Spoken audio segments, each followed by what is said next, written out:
Hi guys, so I'm currently recording this on a Sunday and I'm just kind of chilling out. I've got the house to myself. I always like to read in the living room when it's quiet. This sofa behind me is extremely comfortable for reading on. I just love to sort of chill, and I actually thought that, hey, maybe I should get a little bit organised and record a video.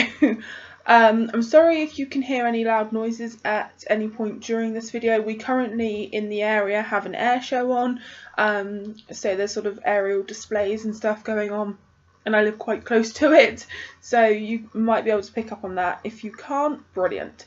So I'm going to do a tag for you today, and this is the I Never book tag, and the original was created by Lizzie Faye Loves Books, but I originally saw this on Jen from Reading with Pugs' channel, so that's where I saw it, and you know, I thought that this would be a good video to record. So it is 10 questions. So yeah, the first one is, I never read that. Name a book that you've never read that everyone else has. There's plenty of options for this, but the one that immediately sprang to mind is A Monster Calls by Patrick Ness.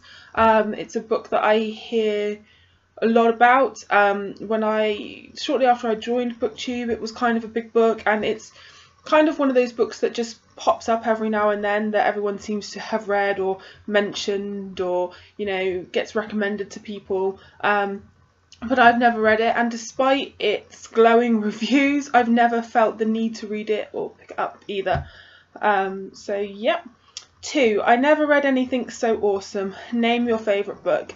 I go back and forth on what my actual one favourite book is all of the time, because when you say a book is your favourite, it's your favourite at that moment in your life. You have books that stay with you your whole life. You have a book that you read in that one moment, you think, oh my god, this is amazing. But you have a collective group of books, you know, that are in completely different genres. I mean, I have a favourite young adult book, I have a favourite adult contemporary, I have a favourite fantasy book, you know, so it's very hard to say this is my favourite book. But the one that came to mind, and I thought I would mention because I've mentioned another book later on, is Daughter of Smoke and Bone by Laini Taylor. I love this fantasy read. I know that there's a big twist kind of towards the middle end of the book, and I know a few people that have read it that didn't like that twist whatsoever. I loved it. I think that it's such an original fantasy. I love the characters. I love Laini Taylor's writing style. She has such a poetic and lyrical way of writing that is just beautiful. You get completely absorbed by it, and I just absolutely fell in love with it from the moment that I read it, and the subsequent sequels, was 2 and 3. I just absolutely love them, and it's a series that I recommend to people a lot, because I love it so much. 3. I never thought I'd get through it. Name a book that you didn't like but powered through anyway. This was quite hard to actually think of one book. I don't very often DNF books because I'm stubborn, and I don't like to not finish something that I start. So very often I do plough through something. It's very rare that I just say sod it and don't carry on reading. So one that I powered through that I didn't really like was Between the Devil and the Deep Blue Sea by April Genevieve Chichoki. I'm probably butchering her last name. I was really excited for this book when it came out. Heard a lot of good things about it, and as I was reading it, I hated it from the get-go, really. Before this video, I read my blog review that I did of it, and I was very harsh. I don't regret what I wrote because I stand by what I wrote, but it was just awful. I didn't like the writing style. I didn't like the whole mysterious guy thing. I didn't like her characters' names. It literally sounded like she'd named her characters while playing Drunk Twister. It was just awful. I didn't enjoy it one bit. But I powered through it purely because of my stubbornness of not wanting to give up on it. But I didn't pick up the sequel. I think it was called Between the Spark and the Burn. I can't even remember. Number 4, I will never finish that. Name a book or series that you don't plan on finishing. This is hard because I never start a series and think, I don't want to finish that. But sometimes it just doesn't happen. Like, I wouldn't say that I never, ever in my entire life plan on finishing this.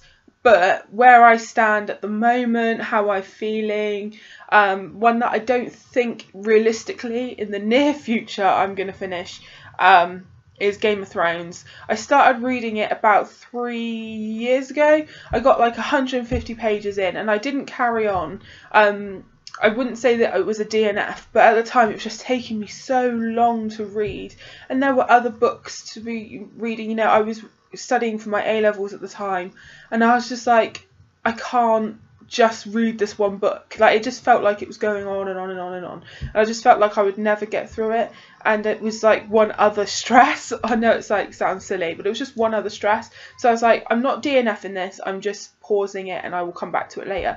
But I've just never got back to it. And another like series, I've read the first 2 books, but I haven't read the last book, and that's The Hunger Games.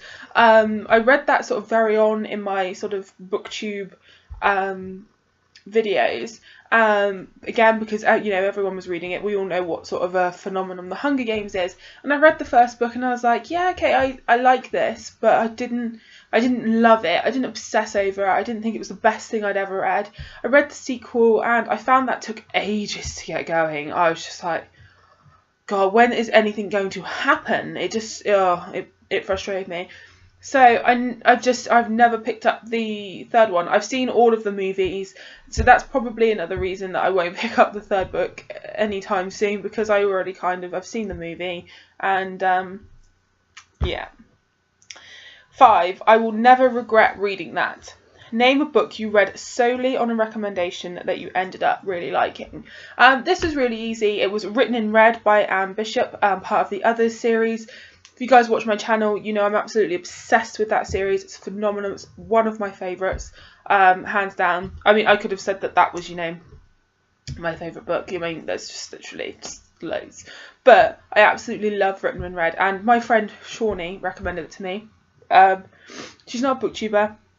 She's an actual friend, and she reads a lot as well, and she reads a lot of sort of urban fantasy, paranormal type books.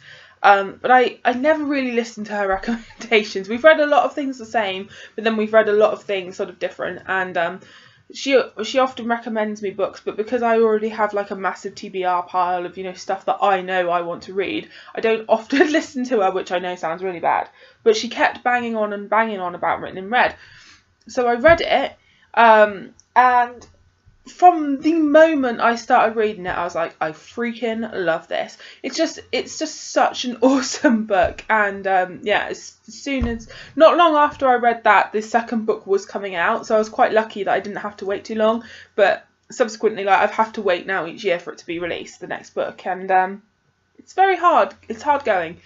But yeah, I absolutely love that, and I don't think that I would have stumbled across it if she hadn't recommended it, because I hear hardly anyone talk about it, even though it's fantastic. So yeah, I owe her big time for that recommendation. 6, I would never do that. Name a relatable book character who made choices you didn't agree with, or did things you would never do. One immediately sprang to mind, and that was Ruby Morris from The Rain by Virginia Bergin. I disliked this book with a passion. This was a book that I actually buddy read with Ryan from Ryan Reads Books and Lee from the Book Station, and we buddy read this, and it was so promising because it's set in the UK, which I really, really loved, and it was sort of like a disaster survival novel. It's where there's some sort of killer virus in the rain. Now, if you know anything about the UK, you'll know that it rains an awful lot. So the idea of that was, you know, really intriguing. We're like, oh my God, you know, killer virus, you know, it's going to be sort of in landmarks that we know. So that in that sense, it was quite a relatable story. You know, in the UK, we know all about, you know, the UK, the raining.